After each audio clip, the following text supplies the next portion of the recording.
మన పరిస్థితుల్లో, ఇబ్బందుల్లో, బాధల్లో, కృంగుదల్లో, వేదనలో, అవమానములో ఆయన కార్యములు వృద్ధి పొందేవారిగా ఉండాలని ప్రభు కోరుతున్నాడు. 84వ కీర్తన ఆ దినాల్లో బలిపీఠమే వారికి ఉంది. అయితే కొన్ని సంగతులను ఈ కీర్తనకాడ జ్ఞాపకం చేస్తూ 7వ వచనములో వారు నానాటికి బలాభివృద్ధి నొందొచ్చు ప్రయాణము చేయదు. వారు అంటే పైన 4వ వచనం నీ మందిరమందు నివసించు వారు. ఎవరు వారు? నివసించువారు. ఎవరు వారు? ప్రయాణము చేయవారు. ఎవరు వారు? స్తుతించు వారు. ఎవరు వారు? ఆయన యందు నమ్మిక ఎంచువారు.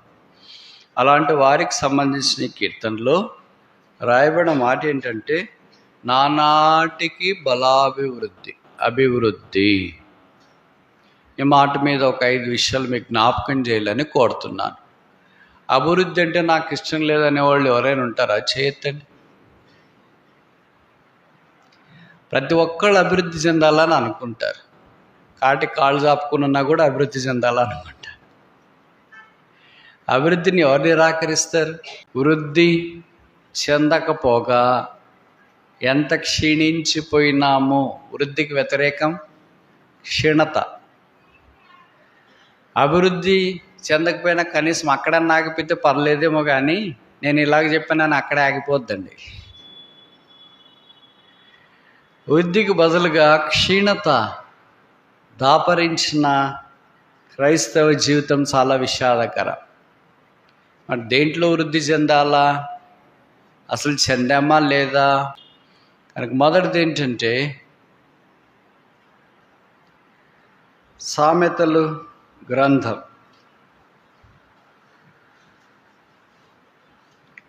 9వ అధ్యాయం, Proverbs chapter 9 verse 9.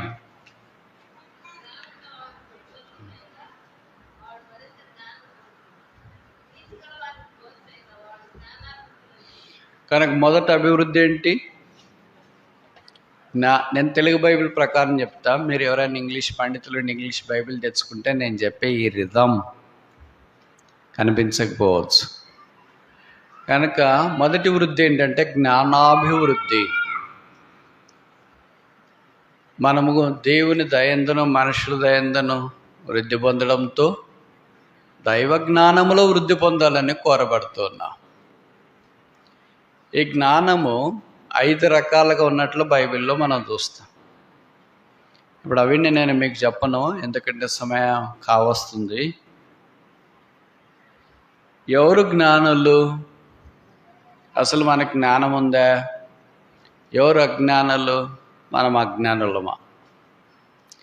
బైబిలు జ్ఞానులు అజ్ఞానులు, దుష్టులు మంచివారు, నీతిమంతులు దుర్నీతిమంతులు, భక్తులు భక్తిహీనులు, ఇలాంటి 2 విభజనలు మనుషుని చేస్తుంది. దాంట్లో ఇక్కడ మనం చూసింది భయభక్తులు కలిగిన వారు లేదా జ్ఞానం కలిగిన వారు, జ్ఞానము లేనివారు. జ్ఞానం ఎలాగొస్తుంది? మనకు సామెతలు తెలుసు కదా, యెహోవా యందు భయభక్తులు కలిగి ఉండుట జ్ఞానమునకు మూలం. యేసు ప్రభువే ఆ జ్ఞానం. కొరింథీయులకు రాసిన మొదటి పత్రిక 1వ అధ్యాయం ఆఖరి వచనంలో మనం చూస్తాం. పౌలు అన్నాడు, Christ is the righteousness, redemption and wisdom. క్రీస్తే నా నీతి, పరిశుద్ధత, విమోచన, జ్ఞానమును ఆయన. కనుక జ్ఞానం అంటే పుస్తకాల్లో చదివేది కాదు, గూగుల్లో వికీపీడియాలో తీసుకునేది, డిక్షనరీలో తీసుకునేది కాదు. దాన్ని ఏమంటారంటే ఇన్ఫర్మేషన్ అంటారు, సమాచారం. ఆ సమాచారాన్ని సరైన విధానంలో వినియోగించుకోవడమే జ్ఞానం. దాన్ని ఏమంటారంటే ఇల్యూమినేషన్ అంటారు. మనలో చాలామంది దగ్గర ఇన్ఫర్మేషన్ ఉంది, ఇల్యూమినేషన్ లేదు. మనలో చాలామంది మీ గూగుల్ వికీపీడియాలు కానీ గాడ్ స్పిరిటెడ్ బిలీవర్స్ కాదు. అది ఉన్నంత మాత్రాన గొప్ప ఏం కాదు, అది సిస్టంలో కూడా ఉంది. మనకి సిస్టమ్కి తేడా ఉండాలి కదా, ల్యాప్టాప్కి, ఐపాడ్కి, గూగుల్కి తేడా ఉండాలి కదా. గూగుల్ ఇన్ఫర్మేషన్ ఇస్తుంది, గాడ్ ఇల్యూమినేషన్ ఇస్తాడు. నేను చెప్పే మాటలు అర్థమవుతున్నాయా? కనుక నాకు ఇది తెలుసు, అది తెలుసు, వాళ్ళు తెలుసు, వీళ్ళు తెలుసు. కొంతమంది నోరు తెరిస్తే ఆకుండా మాట్లాడుతుంటారు అన్నీ తెలుసు అని. నువ్వు గూగుల్ కావచ్చు ఒక మిషన్, అంతే. అది కాదు ప్రాముఖ్యం. ఆ తెలిసిన సమాచారాన్ని దైవికమైన విధానంలో ఎలాగ వాడుకోవాలనేది జ్ఞానం. అది సొలొమోనుకు ఉంది, అది భక్తులకు ఉంది బైబిల్లో. మరి మన సంగతి ఏంటి? ఈ జనాల్లో విశ్వాసులు ఏమనుకుంటున్నారంటే కుయుక్తిని కూడా జ్ఞానం అనుకుంటారు. ఎవరు నన్ను ఎక్కడ నిరికిచ్చినారనుకో, అబ్బా ఆయనకి ఎంత తెలివన్నా, వాళ్ళని ఈజీగా ఇరికిచ్చేసాడన్నా. అట్లాంటి వాళ్ళకి నేను చెప్తుంటా, అది తెలివి కాదు బ్రదర్. ఎవరు చెప్పారు దాన్ని తెలివి అని? జ్ఞానం అంటే అతి కాదు బ్రదర్, అది కుయుక్తి, అది మోసము, అది వంచన, అది దగ, అది అసూయ. That's not wisdom. జ్ఞానం అంటే యేసుప్రభువే. మరి యేసుప్రభు అలాగే చేస్తాడా? చేస్తాడు. మీరు ఏదేదో జ్ఞానం అనుకుంటారో అదంతా యేసుప్రభు చేస్తాడా? చేయడు. మన జ్ఞానం అంటే ఎప్పుడు గుర్తొస్తుందంటే మన పిల్లలు పరీక్షలు రాయటానికి పోవటానికి సిద్ధమైనప్పుడు మార్చిలో గుర్తొస్తుంది. అందుకని పిల్లలు పరీక్షలకు పోతున్నారు, ప్రార్థన చేయండి అన్నప్పుడు కొలస్సే పత్రిక 3వ అధ్యాయం గుర్తొస్తుందా? 2వ అధ్యాయం గుర్తొస్తుందా? యాకోబు పత్రిక కూడా గుర్తొస్తుందా? మీలో ఎవరికైనా జ్ఞానం కొదగో అంటే అడగమన్నారు కదా ప్రభా, మా పిల్లలు పరీక్షలకు పోతున్నారు, జ్ఞానం సమృద్ధిగా దయచేయండి. వారికి 0 వస్తుంది. సమృద్ధి జ్ఞానం ఏమైంది? ఉన్న జ్ఞానం మళ్ళీ మార్చి ఏప్రిల్లోనే జ్ఞానం ఎంసెట్ రాసేదాకా అంత అయిపోయిన తర్వాత కౌన్సిలింగ్కి వెళ్ళేటప్పుడు పొరపాటును కూడా ప్రార్థన చేసిన వాళ్ళు ఎవరైనా ఉంటే చేయొద్దండి. అప్పుడు ప్రార్థన మారిపోతే, కౌన్సిలింగ్కి పోతున్నాం ప్రభా, మంచి కాలేజీలో సీట్ వచ్చేటట్లు సాయం చేయి, మీ చిత్తం అయితే మా పైన ఉన్న వాళ్ళు ఎవరు రాకుండా సహాయం చేయి. అలా ప్రార్థనలు చాలా చాలా మారిపోతాయి. జ్ఞానం అది కాదు, యేసు ప్రభువే జ్ఞానం. యేసు ఎలాగ మాట్లాడతాడు, ఎలాగ ప్రవర్తిస్తాడు, ఎలాగ జీవిస్తాడు, అది జ్ఞానం. ఆ జ్ఞానం సిలువ దగ్గర ఆరంభం అవుతుంది. అది లోకానికి వెరితనం. అపోస్తలుడైన పౌలు 1వ అధ్యాయం కొరింథీయులకు రాసిన మొదటి పత్రికలు అన్నాడు, సిలువను గూర్చిన వార్త నశించున్న వారికి వెర్రితనం. It's a foolishness, but those who are born again it's a wisdom of God. అది దేవుని యొక్క జ్ఞానమై ఉంది. అది అంత పట్టదు, మిస్టరీ, మర్మం. సిలువేంటి, దైవ జ్ఞానం ఏంటి? సిలువ లోకానికి వెరితనం కదా, సిలువ లోకానికి చాతకంతనం కదా, సిలువ అంటే అజ్ఞానం కదా అని మనుషులు తలస్తారు. కానీ ఇది దైవ జ్ఞానం. ఇంకెవరైనా యేసుని అంగీకరించకుండా ఉంటే మరలా జ్ఞాపకం చేస్తున్నా, యేసు ప్రభువుకి నీ హృదయం ఇవ్వు. ఇలాగ వస్తున్నా, కూర్చుంటున్నా, బాగానే ఉంది, మంచిదే. యేసునామమును ఆహ్వానిస్తున్నాం. అయితే హృదయం యేసు ప్రభువుకి ఇవ్వకపోతే ఇలాగొచ్చి కూర్చునిందంతా నీ జీవితంలో వ్యర్థమే, నిష్ఫలమే, నిష్ప్రయోజనమే. యేసు పాపల రక్షకుడు. పాపలు ప్రేమించి భూమి మీదకి వచ్చిన, పాపముగా చేయబట్టడానికి మనఃపూర్వకంగా ఇష్టపడి సిలువ మీదకి వెళ్ళాడు.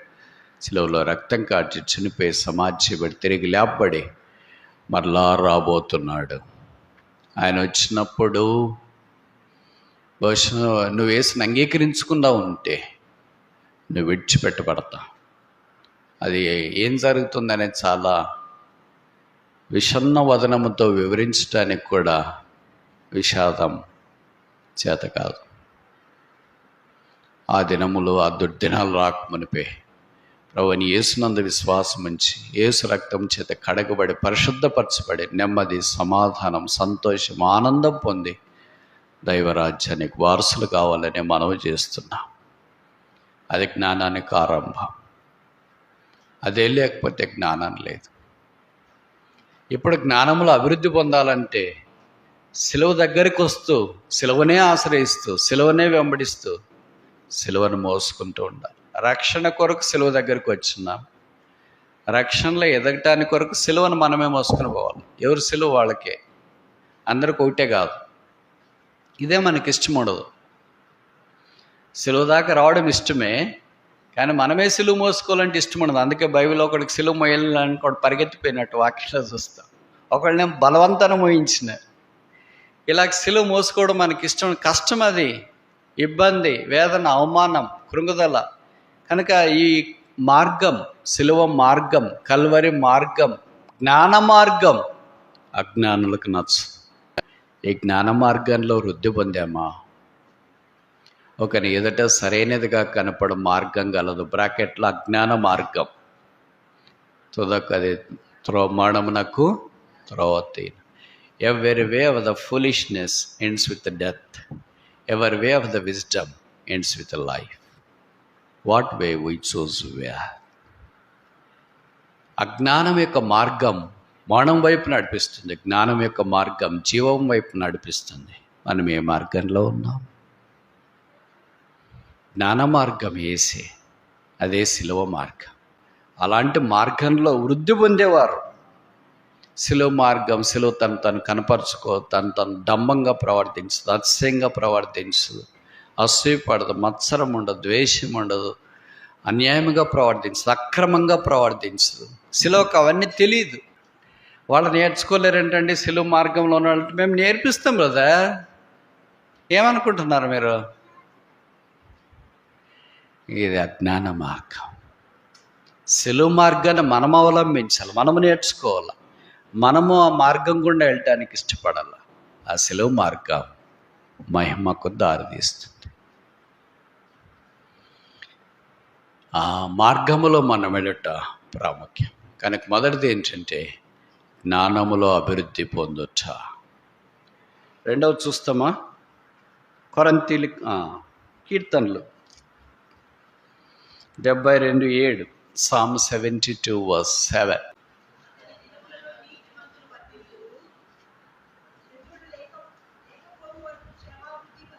చాలండి. రెండవ వృద్ధి ఏంటి? క్షేమాభివృద్ధి. ఇంగ్లీష్లో దీన్ని ఎడిఫికేషన్ అంటారు. క్షేమము అనే దానికి తెలుగు బైబిల్లోనే కొన్నిసార్లు ఇంగ్లీష్లో ఏమో రాసే పీస్, సమాధానము, నెమ్మది అని వాడబడింది. మీకు క్షేమాభివృద్ధి కలుగునుగాక అని రాస్తే పీస్ బి అంటు యూ అని. నీకు నీ ఇంటికి నీకు కలిగినంతటికి నీ క్షేమం అవునుగాక.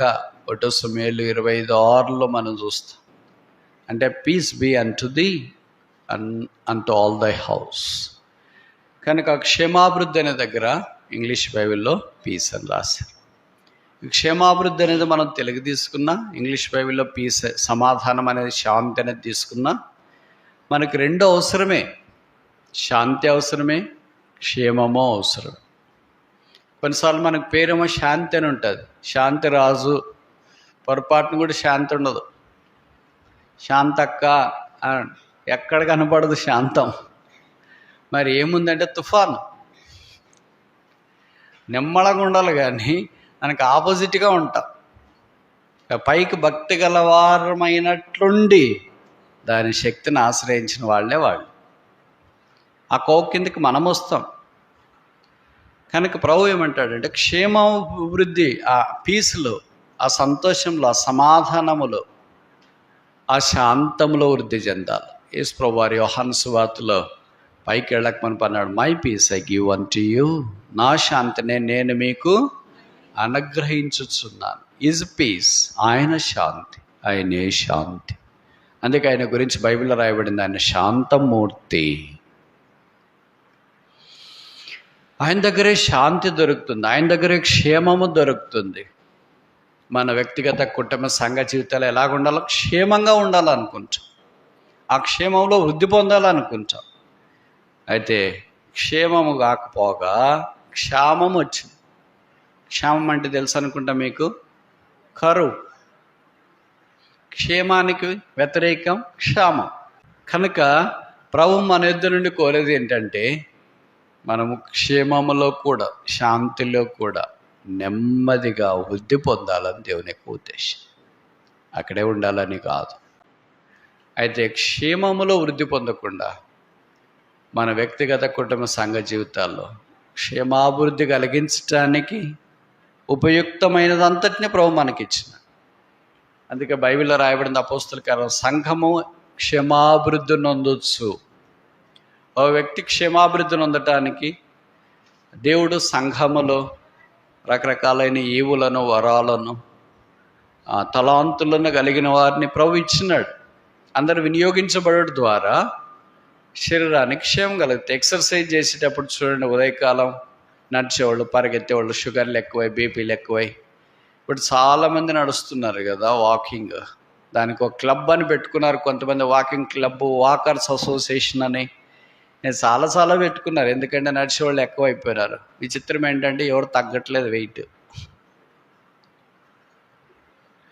మరి ఎందుకు నడుస్తున్నారని నేను అడిగితే కొంతమంది మంచి ఫిట్టింగ్ జవాబు చెప్పారు, పెరగకుండా నడుస్తున్నామండి అన్నారు. అది కూడా మంచిది, తగ్గకపోయినా పర్వాలేదు, పెరగకపోతే సార్. భౌతికంగా అంత శ్రద్ధ ఉంది. 70 ఏళ్ళు ఉండే ఈ శరీరం, మహా అంటే 80 ఏళ్ళు ఉండే ఈ శరీరం కొరకు అంత ప్రయాసపడుతున్నాం. మరి ఆత్మ సంబంధమైన జీవితం, సదాకాలం ఉండేది, నిత్యత్వం ఉండేది, దాని కొరకు ప్రయాసం లేదేంటి? ఇప్పుడు అంతా హెల్త్ కేర్ అనే చాలా కేర్ వచ్చింది. ఎక్కడ చూసినా ఇదే పదాలే వాడుతున్నారు. ఆర్గానిక్ అనే మెటీరియల్ వచ్చింది, ఎక్కడ చూసినా ఆర్గానిక్ మెటీరియలే వాడుతున్నారు. మందులు లేని కూరగాయలు, మందులు లేని పప్పుధాన్యం, మందులు లేని ఏంటవి నవధాన్యాలు. నేను నవరత్నాలు అంటున్నా, నవధాన్యాలు. ఎక్కడ చూసినా ఇది హెల్త్ కేర్ గురించి ఇంత ఉంది. మంచిది, ప్రభుకు స్తోత్రాలు. Keep your health fit. భౌతికంగా మన శరీరం ఆరోగ్యంగా ఉండాలా, అది మంచిది. అయితే అదే సమయంలో ఆత్మీయమైన ఆరోగ్యం కూడా, ఆత్మీయమైన వృద్ధి చాలా ప్రాముఖ్యమని మర్చిపోకూడదు. అందుకే సంఘము క్షేమాభివృద్ధి పొందాలి. సంఘం ఒక శరీరం. ఆ శరీరం క్షేమాభివృద్ధి పొందాలంటే చేతులు, కాళ్ళు, అన్ని దేహంలోని అవయవాలన్నీ పనిచేయాలి, అన్నీ యాక్టివ్గా ఉండాలి. అప్పుడే క్షేమాభివృద్ధి అనేది వస్తుంది. అలాగే యాక్టివ్గా లేకుండా ఒకే భాగమే యాక్టివ్గా ఉండి, బ్రదర్స్ యాక్టివ్గా ఉండి సిస్టర్స్ డల్ ఉన్నారనుకో, సిస్టర్స్ యాక్టివ్గా ఉండి బ్రదర్స్ డల్ ఉన్నారనుకో, ముందు యాక్టివ్గా ఉండి వెనక డల్ ఉన్నారనుకో, వెనక యాక్టివ్గా ఉండి ముందు ఇన్యాక్టివ్గా ఉన్నారనుకో, ఏమని అర్థం? ఏమని అర్థం చెప్పండి, మీకు తెలుసు కదా.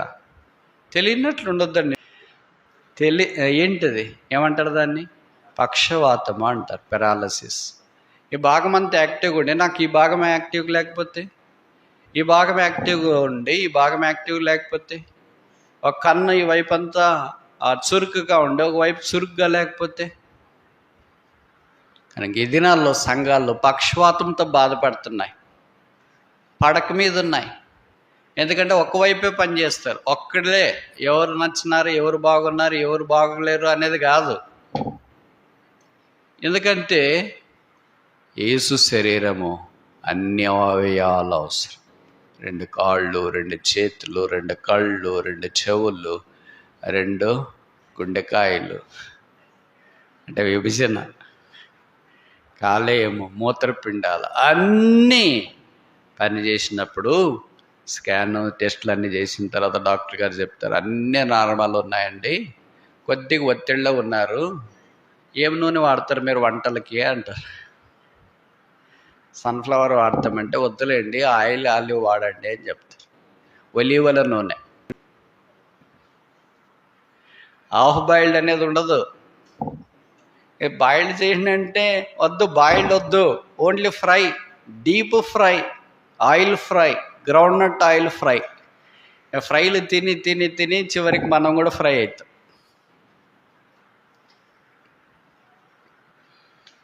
ఎన్ని వాళ్ళు చెప్తారు మన శరీర క్షేమాభివృద్ధి కొరకు. మరి ఆత్మక్షేమాభివృద్ధి కొరకు పరిశుద్ధాత్మ దేవుడు మనకు జ్ఞాపకం చేస్తున్నాడు. అదే దేహంలోని అవయవాలన్నీ పనిచేస్తున్నట్లు మనమును ఏక శరీరముగా క్రీస్తు దేహము క్షేమాభివృద్ధి నొందినట్లు పరిచర్య ధర్మములో ప్రభు మనకు అనుగ్రహించిన కృప కొలది పనిచేయవలసిన వారమైన. కొంతమంది చెప్తారు కదా, ఈ చిన్న వ్రేలు బ్రదర్ నాకు స్పర్శ లేదు, రక్తం లేదు. స్పర్శ ఎందుకు లేదు? కూర్చుంటే తొందరగా ఎందుకు లేయలేరు? మోకరిస్తే ఎందుకు అన్నీ నమ్మబడినట్లా ఉంటుంది? రక్త ప్రసరణ సరిగ్గా జరగట్లేదు. యేసు రక్తము పైనుండి కింద దాకా పూర్తిగా ప్రవహిస్తున్నప్పుడు యాక్టివ్గా ఉంటాం. అది ప్రవహించేది ఆగిపోయినప్పుడు ఏమవుతామో తిమ్మిరిపాటి. చేతులు తిమిరు పడతాయి, వేళ్ళు తిమిరు పడతాయి, లేస్తే లేలేమో, లేచినా గ్రిప్పు దొరకదు. సంఘాలకి ఇప్పుడు తిమిరై, రక్త ప్రవాహం లేదు. అందుకనే యేసు రక్తములో కడగబడి శుద్ధీకరించబడి ఆధ్యాత్మిక పక్షవాతము నుండి, ఆధ్యాత్మిక తిమిరి నుండి ఆధ్యాత్మిక క్షేమాభివృద్ధి వైపు రావాలని కోరబడుతుంది. వారు నానాటికి బలాభివృద్ధి నొందొచ్చు ప్రయాణము చేయుదురు. ఆగిపోయేవాళ్ళు కాదు వాళ్ళు, సాగిపోయేవాళ్ళు. నిలబడిన వాళ్ళు కాదు వాళ్ళు, ముందుకెళ్తున్నవారు. మొదటిది జ్ఞానములో వృద్ధి, రెండవది క్షేమములో వృద్ధి. అదే క్షేమాతిశయమని వాక్యంలో మనం చూస్తాం. మూడవది చూస్తామా? ఈ పరిచయమైన వాక్య భాగాలే 1 కొరింథీ 15:58.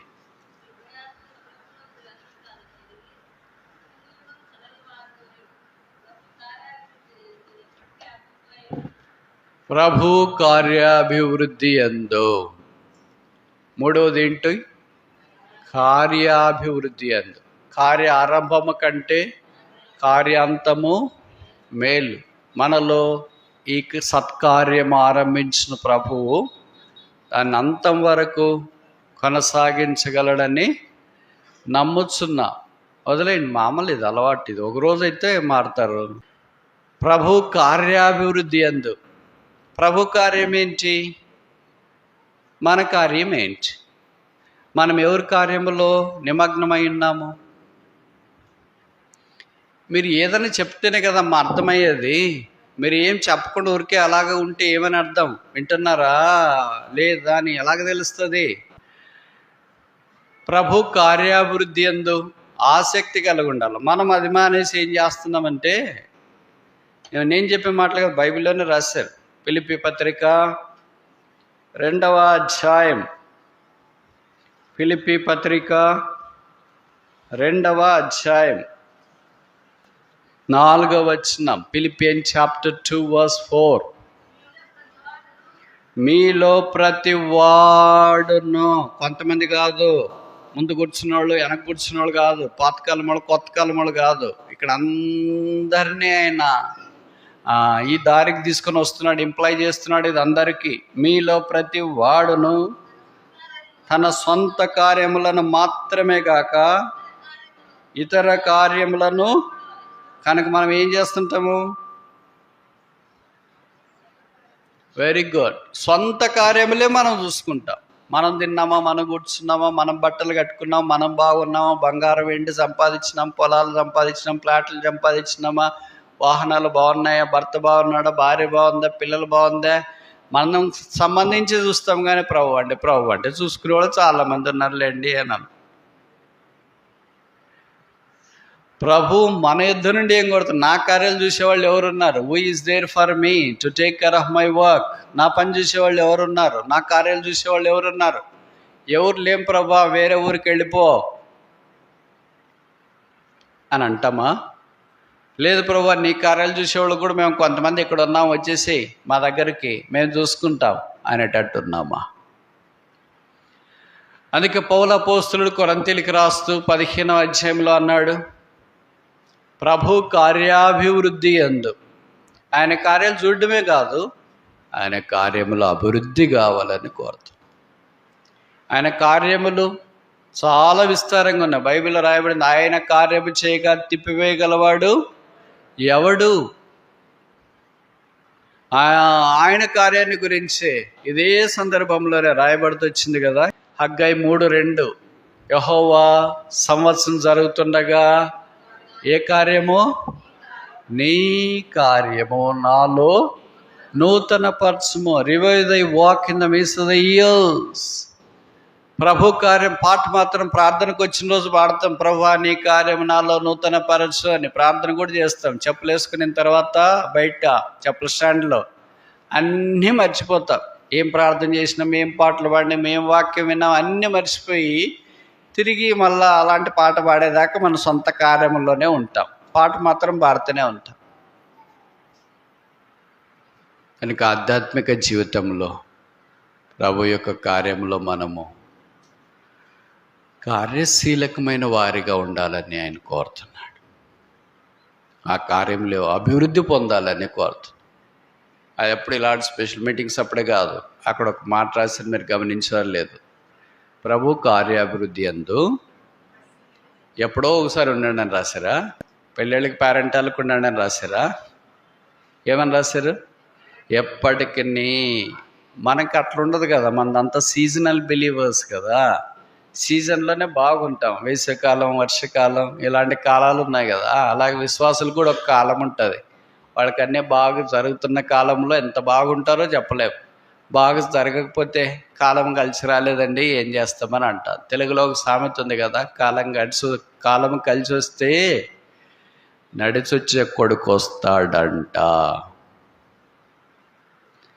కాలం కలిసి రాకపోతే నడిచేవాడు కూడా సస్తాడంట. ఈ కాలాలు కలిసి వస్తాయా లేదనేది పక్కన, ఎందుకంటే అపోస్తల కార్యాలు 1వ అధ్యాయంలో రాయబడింది, కాలములు సమయములు ఆయన ఆధీనమందుంచుకున్నాడు. ఆయనకి ఏ కాలం అనేది ఆయన తెలుసు. ఆయన అన్ని కాలముల్లో ఉన్నవాడు, అన్ని సీజన్స్ ఆయనకి తెలుసు. కనుక మన పరిస్థితుల్లో, ఇబ్బందుల్లో, బాధల్లో, కృంగుదల్లో, వేదనలో, అవమానములో ఆయన కార్యములు వృద్ధి పొందేవారిగా ఉండాలని ప్రభు కోరుతున్నాడు. ఇప్పుడు దాకా 3 విషయాలు మనం 3, 4 ఇప్పుడు 4వ చూస్తాం. ఇక్కడే మనం చదివాం కదా, 84 కీర్తన 84:7 చాలు. ఏ అభివృద్ధి అక్క? నేను ఇంతకుముందే బలాన్ని గురించి చెప్పిన, మళ్ళా చెప్పమంటారా? యేసు ప్రభువులో మన బలం, స్ట్రెంగ్త్ ఇన్ క్రైస్ట్, క్రీస్తులో బలం, అది నిజమైన బలం. వాళ్ళ పడక మీద ఉన్నా, బలహీనలుగా ఉన్నా, వీల్ చైర్లో ఉన్నా, కూర్చుంటే లేలేకపోయినా, లేస్తే కూర్చోలేకపోయినా, వాళ్ళు క్రీస్తు యేసునందు బలశాలురు. మరి ఎవరు ఆ బలవంతులు? యోహాను రాసిన మొదటి పత్రిక 2వ అధ్యాయంలో రాయబడింది, యవనస్తులారా మీరు బలవంతులు. ఎందుకని? ఉడక రక్తం పోతుందనే. అక్కడ రాశారు, దేవుని వాక్యము మీ యందు నిలిచి ఉన్నది. The word of the lord is abiding in you. దేవుని వాక్యం మనం నిలిచింటే బలవంతులు. చదివితే మంచిదే, వింటే మంచిదే, ఆచరిస్తే మంచిదే. నిలిచిండుట అంటే అర్థం ఏంటి? అదే కార్యక్రమాన్ని నిర్వహిస్తుంది. It monitors, it నావిగేట్స్. అదే మనల్ని నడిపిస్తుంది. ఎందరో దేవుని ఆత్మ ద్వారా నడిపించబడదురో వారందరూ దేవుని కుమారులను వాక్యంలో రాయబడుతూ వచ్చింది. కనుక దైవ వాక్యము ద్వారా నడిపించబడుట, దైవ వాక్యం ద్వారా బలవంతులుగా ఉండుట ప్రాథమికమైన సంగతి. ఈ దేవుని వాక్యమే జీవాహారం. యేసు ప్రభువు అన్నాడు, I am the bread of life. జీవాహారం నేనే. పైనుండి దిగి వచ్చిన ఆహారం ఇశ్రాయేలీలు 40 సంవత్సరాలు తిన్నారు. ఎవరు లేస్తారు? బలహీనల, బలమున్నోళ్ళ? బలమున్నోళ్ళు. మనం బలహీనంగా ఉన్నప్పుడు పడక మీద పడుకుంటే ఎవడైనా సహాయం మనకు కావాలా, నన్ను లేపండి, కూర్చోవాలనిపిస్తుంది అని అంటారు. కూర్చుని వెంటనే ఏమంటారు? మళ్ళీ నన్ను పడుకోబెట్టండి, కూర్చోలేకపోతున్నాను అని అంటారు. ఈ 2 చేసినప్పుడు ఏమంటారు? నన్ను కొద్దిగా నడిపించండి, నడిస్తే బాగుండు అని అనుకుంటారు. నడిచినప్పుడు ఏమంటారు? నడకొద్దు, కూర్చునేది వద్దు. అది శరీరంలో బలహీనమైపోయినప్పుడు ఎన్ని మార్పులు చేర్పులు వారికి కనిపిస్తూ ఉంటాయి. యేసుక్రీస్తు కృపయందు మనం బలవంతులుగా ఉంటే నిలబడతాం. Be strong. క్రీస్తు యేసునందు బలవంతులై నిలిచి. బలవంతుడు కూర్చోడు, బలవంతుడు పడుకోడు అంటే భౌతికంగా ఇలా కూర్చోవద్దండి, భౌతికంగా పండుకోవద్దండి అని కాదు దాని అర్థం. ప్రభు పని విషయమా ఎప్పుడు ఆతృత కలిగి ఉంటాడు, వేగిరముక పాట కలిగి, చురుకు కలిగి ఉంటాడు. సామెతలో రాయబడింది కదా, చురుకుగా ఉండుట గొప్ప భాగ్యం. ఈ భాగ్యంలోనికి మనం వచ్చినామా లేమా? ఊరికే పేర్లు పెట్టుకుంటారు కొంతమంది. ఏం పేరు అక్క అంటే భాగ్యమ్మ. మీ పేరు ఏంటంటే భాగ్యరాజు, భాగ్యరావు, భాగ్యక్క, భాగ్యమ్మ, భాగ్యవతి, పేర్లు బాగానే ఉన్నాయి. మరి ఒకటైనా భాగ్యం ఉందా? బైబిల్ 5 భాగ్యాలు ఉన్నాయి. దాంట్లో యేసుక్రీస్తు ప్రభు యందు రక్షణ పొందుటకు భాగ్యం. అందుకే ద్వితీయోపదేశకాండలో చెప్పబడింది, ఇశ్రాయేలు నీ భాగ్యము ఎంత గొప్పది, యెహోవా రక్షించు నిన్ను పోలినవాడు. దీనికి భాగ్యం అనే దానికి బైబిల్ భాషలో ఏం చెప్తారంటే ఆషేర్. ఆషేర్ అంటే అర్థం ఏంటి? ఫార్చునేట్, భాగ్యవంతుడు. ఆది కాండంలో పదం మనం చూస్తాం. కనుక మనం అందరము ఆధ్యాత్మికమైన భాగ్యవంతులుగా ఉండే దేవుని యొక్క ఉద్దేశం. ఇప్పుడు బలశారులమై ప్రభు కొరకు సాగిపోవాలి. 4 విషయాలు చూచి, మొదటిది ఏంటి? జ్ఞానాభివృద్ధి. రెండవది ఏంటి? క్షేమాభివృద్ధి. మూడవది ఏంటి? కార్యాభివృద్ధి. నాలుగవది ఏంటి? బలాభివృద్ధి. ఇప్పుడు ముగించక మునుపు ఈ 4 వృద్ధుల్లో మనం ఎక్కడ మొదటిదే, రెండవదే, మూడవదే, నాలుగవదే ఏది లేదా? ఈ దినాల్లో చాలామంది పోటీ పరీక్షలు రాస్తారు కదా విద్యార్థులు. వాళ్ళకి పాతకాలంలో మాదిరి ఎస్సే టైప్ ఉండవు, ఆబ్జెక్టివ్ టైప్ ఉంటాయి. క్వశ్చన్ పేపర్ అంటే పైన క్వశ్చన్ ఇచ్చింటాడు, కింద వాళ్ళే జవాబులు ఇస్తారు. దాంట్లో ఏదో ఒకటి ఎన్నుకోవాలి. కరెక్ట్ జవాబు, కరెక్ట్ అయితే మార్కులు వస్తాయి, తప్పు అయితే మార్కులు రాకపోతే పర్వాలేదు కానీ నెగిటివ్ మార్కులు వస్తాయి కొన్నింట్లో.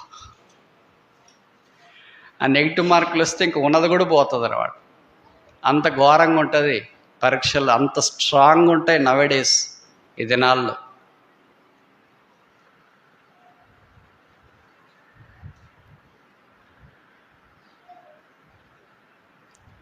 ఇప్పుడు మనకి పైన ప్రశ్న, మనం అభివృద్ధి చెందామా? అయితే దేనిలో అభివృద్ధి చెందాము? మొదట ఏ 1 జ్ఞానాభివృద్ధి, బి 2 ఏంటమ్మా క్షేమాభివృద్ధి, మూడవది కార్యాభివృద్ధి, నాలుగవది బలాభివృద్ధి, ఐదవది పైవేవియు కావు.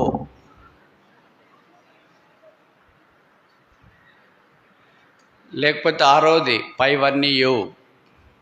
నన్ of the above, all of the above. ఏమంటారు? పైవన్నీయా, పైవేవియు కావా? మీరు చెప్తారా నేను చెప్పాలా? మీరు చెప్తారా నేను చెప్పాలా? ఇది కూడా చెప్పరా? అంత ఆత్మీయులా మీరు? అంత వృద్ధి చెందినారు? నేను చెప్తా ఖచ్చితంగా పైవేవియు కాదు. మరి ఇంకేమైనా జవాబు చెప్పాలంటే క్షీణత, జ్ఞానంలో క్షీణత, క్షేమములో క్షీణత, కార్యములో క్షీణత, బలములో క్షీణత. మరి ఇది ఎందుకు రాయలేదంటే క్వశ్చన్ పేపర్లో క్వశ్చన్ లేదు. ప్రభు క్షీణతగా కోరుకోవడం సిలబస్లో లేదు. సిలబస్లో ఉండేది వృద్ధి. మన సిలబస్లో ఏముందంటే క్షీణత అనేది. 5వ దాకా చూసి ముగిస్తామా? చూడండి, ఇది కూడా మనకు తెలిసిన వాక్య భాగం. నిర్గమకాండం 1వ అధ్యాయం, ఎక్సోడస్ చాప్టర్ 1.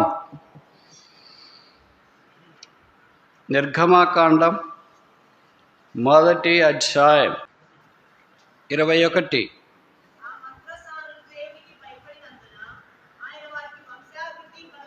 చాలు. ఏ వృద్ధి? వంశాభివృద్ధి. ఇది ఆకారం. ఈ మంత్రసానులు ఇద్దరు మనకు తెలుసు కదా, ఇక్కడ పేర్లు రాసినారు. ఇప్పుడు నేను ఒక ప్రశ్న అడగవచ్చా? మామూలుగా 5 ప్రశ్నలు ఉన్నాయి. మొదటి ప్రశ్న ఏంటంటే బైబిల్లో ఎన్నిసార్లు మంత్రసానుల ప్రస్తావన ఉంది? రెండో ప్రశ్న, బైబిల్లో మొదట మంత్రసానులు ఎక్కడ కనిపిస్తున్నారు? మూడవ ప్రశ్న, పాత నిబంధనలో మంత్రసానులు ఎంతమంది? నాలుగో ప్రశ్న, కొత్త నిబంధనలో మంత్రసానులు ఎంతమంది? 5వ ప్రశ్న, ఆఖరి ప్రశ్న, మనం అలాంటి దైవికమైన మంత్రసానుల వల్లే ప్రభు పనిలో ఉన్నామా? మంత్రసానులు అంటే మిడ్ వైఫ్స్ అని ఉంది ఇంగ్లీష్ బైబిల్లో. మీకు తెలుసు కదా, ఏమంటారు వాళ్ళని? మిడ్ వైఫ్సే కదా అనేది. Paramedical staff. మంత్రసానులు పేర్లు రాసినాడు, ఇక్కడ పని రాశాడు. వారు చేసిన పని ఏంటంటే, హెబ్రీ స్త్రీలు మగపిల్లవాడిని కన్నప్పుడు అని చంపకుండా విడిచిపెట్టారు, ఫరో ఆజ్ఞ చంపాలని. కానీ వారు ఫరో ఆజ్ఞకు భయపడక అని అలాగే మినహాయించినారు. బైబిల్లో రాయబడింది, వారు యెహోవాకు భయపడినందున. ఎవరికి భయపడలేదు? ఎవరికి భయపడినారు? మనం ఎవరికి భయపడతాము? నాకు తెలిసి మీరు కరెక్ట్గా ఆగిపోతారనమాట. అంత ప్రోగ్రామ్డ్ సిస్టమ్ ఇది, క్వాంటమ్ వ్యాలీ. ఇక్కడ దాకా చెప్తారులే, ఇది కూడా చెప్పేస్తారు ఫ్లోలో నేను అనుకుంటా. ఏమంటాం మరి? దేవునికి భయభక్తులు కలిగి ఉండడం ద్వారా ఒక చిన్న పని చేస్తే దేవుడు గుర్తుపెట్టుకొని వాళ్ళ పేరు రాశాడు, వాళ్ళ పని రాశాడు, వాళ్ళకి ఇచ్చిన ఆశీర్వాదము రాశాడు. కనుక దేవుని కొరకు మనం చేసే పని ప్రభు ఎప్పుడు మర్చిపోడు.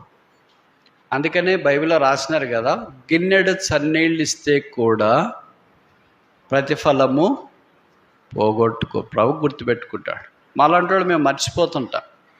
మేము ఎక్కడైనా వెళ్ళినప్పుడు కొంతమంది అడుగుతుంటారు, పాశ్చాత్య దేశాల్లో కూడా, ఇండియాలో ఉన్న పాశ్చాత్య దేశాల్లో వెళ్ళినప్పుడు, బ్రదర్ ప్రైజ్ లార్డ్ మేము గుర్తున్నామా అంటారు. గుర్తులేరు బ్రదర్ అంటే, అయ్యో బ్రదర్ మా ఇంట్లోనే మీరు ఫుల్గా తిని దండికి నిద్రపోయి 2 రోజులు గుర్తులేరు. నేను అంటాను, మీ ఇంట్లోనే కాదు బ్రదర్, నా జీవితం అంతా వేరే వాళ్ళ ఇంట్లో తినేదే పరాన్న జీవి. ఒకరింట్లో తినే ఒకరింట్లో ఉంటే పరిచర్యకు వచ్చినప్పుడు అవునబ్బా ఏదో గుర్తుంటుంది అని అనుకోవచ్చు. ఊర్లు ఎన్నో తిరుగుతాం, దేశాలు ఎన్నో తిరుగుతాం. దేవుని ప్రజలైన వారు యేసు ప్రభు నామమున ఆహ్వానం ఇస్తారు, ఆతిథ్యం ఇస్తారు, సహాయం చేస్తారు. కనుక దీనికి కంప్యూటర్ మాదిరి పనిచేస్తుంది, మీ మాదిరి క్వాంటమ్ మాదిరి పనిచేయదు. ఇంకా తొందరగా మర్చిపోతాం, తొందరగా జ్ఞాపకం లేకుండా ఉండటానికి అవకాశం ఉంటుంది. అయితే ప్రభు అలాంటివాడు కాదు, ఆయన మర్చిపోడు. బైబిల్లో రాయబడింది, నేను నిన్ను మరచిపోను కాదు. మామూలు లవర్స్ మాట్లాడే మాటలుంటాయి చూడు, మరచిపోజాలను. ఇది బైబిల్లో రాయబడిన మాట, యెషయా గ్రంథంలో, నేను నిన్ను మరచిపోజాలను. మామూలుగా మాట్లాడుకుంటుంటారు కదా, నన్ను మర్చిపోతావా నువ్వు? సచ్చిన వెంటనే పెళ్ళైపోతే, వేరే చదువు వస్తే, ఉద్యోగం వస్తే నిన్నెట్టు మర్చిపోతావు? మర్చిపోజాలను.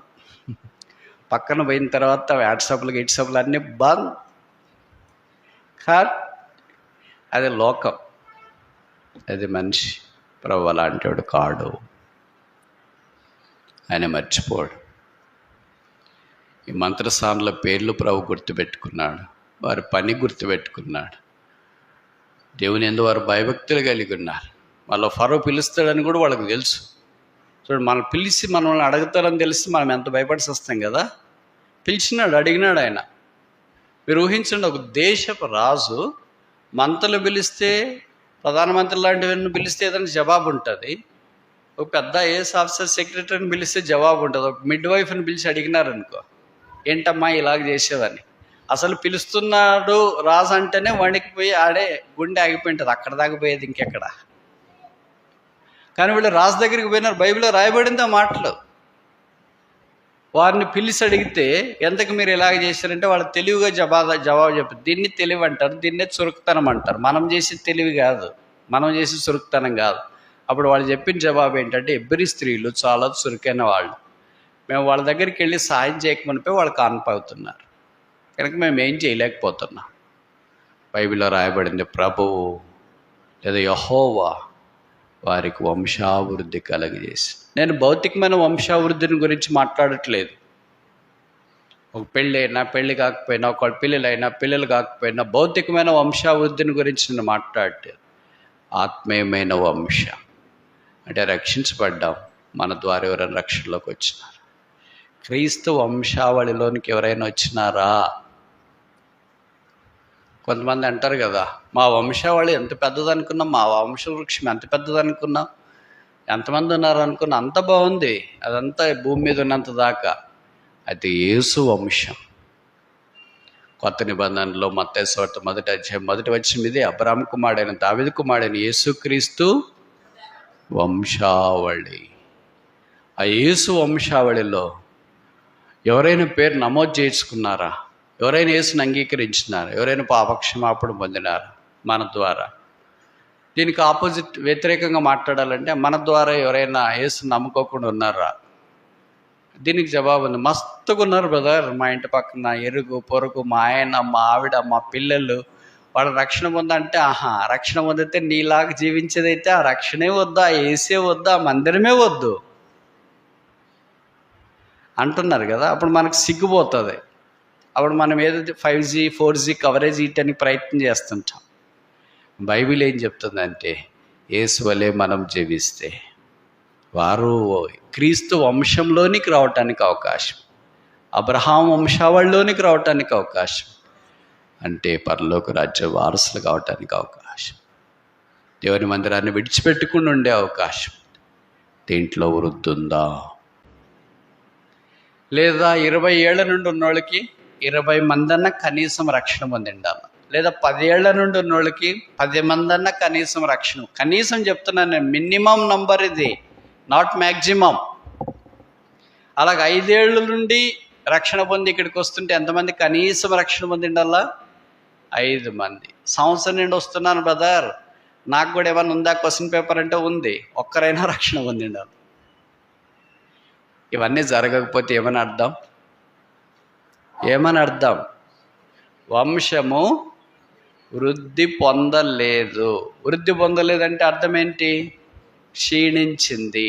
క్షీణించిందంటే అర్థం ఏంటి? ఇప్పుడు మీ ఇంటి పెరట్లోనో ఒక చెట్టు వేసినారనుకో, ఏదో బీరకాయ చెట్టు, సొరకాయ చెట్టు, ద్రాక్ష చెట్టు, ఏదో చూస్తారు, కొన్ని రోజులు దానికి ఎరువు వేస్తారు, పాదలు తవ్వుతారు, చుట్టుపక్కల అంతా పందిరేస్తారు, చేయవలసినవన్నీ చేస్తారు. సంవత్సరం 2 ఏళ్ల నుండి అలాగే ఉందనుకో, ఇరుగు పొరుగు అంటారు. మీరే కాదు, అంటే మీరు పెంచుకునింటారు కనుక మీకు బాగానే అనిపిస్తుంది. ఇరుగు పొరుగు ఏమంటారు? చాలా కాలం నుండి ఇది ఇట్లే ఉంది కదక్క, దీనికి ఏమైనా చూడకపోయారంటే వాళ్ళ ఉద్దేశం ఏంటి? నరకేయండి అని డైరెక్ట్గా చెప్పలేక ఇండైరెక్ట్గా చెప్తారు. అప్పుడు మనం ఏమంటా, చూస్తున్నాము, దీనికి ఎరువులు వేస్తున్నాం, పాదలు తవ్వుతున్నాం, నీళ్లు పెడుతున్నాం, పందిరేస్తున్నాం, అన్నీ బాగానే చేస్తున్నాం, ఏమో వృద్ధి కావట్లేదు. మరి ఎవరైనా అగ్రికల్చర్ సైంటిస్ట్ ఇక్కడే ల్యాంబా ఏమంటారా? లాంబ్లోనే ఎక్కడైనా చూయించకపోయారా అగ్రికల్చర్ సైంటిస్ట్? అందరూ చూసినారు, అన్నీ చేసినారు, మరి ఇది పెరగట్లేదు ఏంటి? భూమి బాగలేదంట. రెండవ జవాబు, నీళ్లు బాగలేవంట. మూడవ జవాబు ఏం చెప్తారు? ఇది మంచి రకం కాదంట. ఇలాగ అన్ని రకాలు చెప్తారు. ఇప్పుడు 5వ రకం, ఆఖరి రకం ఏంటంటే దీన్ని నరికేయండి. మరి మీ ఇంటి ఎదురుగున్న మీరు తెచ్చుకున్న నర్సరీలో నుండి ఇష్టంగా తెచ్చుకున్న మొక్క, నాటిన మొక్క 2-3 ఏళ్ళుగా ఫలించకపోతే నరకేయండి అనే దశకు వస్తాం కదా. నీళ్లు పోసినాడు, పాదలు తవ్వినాడు, పందిరేసినాడు, ఎరువు కొట్టినాడు, అన్నీ చేసినాడు అంటే సేవకులను పంపించినాడు, విశ్వాసులు వచ్చినారు, వాక్యోపదేశకులు వచ్చినారు, యూట్యూబ్లు వచ్చినాయి, అన్నీ సమకూర్చున్నారు. ఏమన్నా వృద్ధి పొందిందా? ఏ సెట్ అయినా అంటే దేవదూతలు అడుగుతున్నారేమో, యేసు ప్రభువుని ఏం చేయమంటారు ఇంకా అని. అప్పుడు మీలాంటి భక్తులు ఎవరైనా వచ్చి ప్రార్థించే, ప్రభువా ఈ సంవత్సరం కూడా ఉండని. అందుకే ప్రభు మనల్ని ఈ సంవత్సరం కూడా ఉండనిచ్చినాడు. ఈ సంవత్సరం ప్రభు మన ఆయుష్ పొడిగించినాడేమో. మనకింటే తెలివైన వాళ్ళు, భక్తులు, జ్ఞానం కలిగిన వారు కొంతమంది లేరు. మన ఆయుష్ ప్రభు పొడిగించిన ఉద్దేశం అదేనేమో. కనుక యేసు యొక్క సిలువను చూస్తూ వృద్ధి లేక క్షీణత సిద్ధించుకున్న మనం దేవుని యొక్క రమ్యమైన నివాసములో క్షీణతకు అవకాశమే లేదు. క్షీణత అనే మాటకు అర్థమే లేదు. అక్కడ కేవలం వృద్ధి. మనం పడిపోయిన విభాగాలన్నింటిలో క్షమాపణ కోరి, ప్రభువా నేను జ్ఞానములో వృద్ధి పొందాలని కోరి, నేను ఈ 5 విషయాల్లో వృద్ధి పొందాలని కోరుతున్నాను. యేసు వంశావళిని కూడా వృద్ధి పొందించాలని కోరుతున్నాను. నన్ను వాడుకో.